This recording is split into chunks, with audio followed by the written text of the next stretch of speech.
الله الرحمن الرحيم da sunan Allah mai rahama mai jin ƙai. Idza jaa nasrullahi wal fath, idan taimakon Allah ya zo tare da buɗi.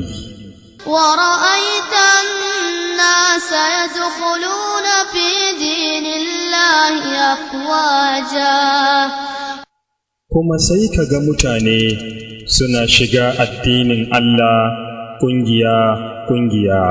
Fasabbih bihamdi rabbika wastaghfir, innahu kana tawwaba. To ka yi tasbihi game da gode wa Ubangijinka, kuma ka nemi gafararsa, lalle shi Ubangijinka ya kasance mai karɓan tuba ne.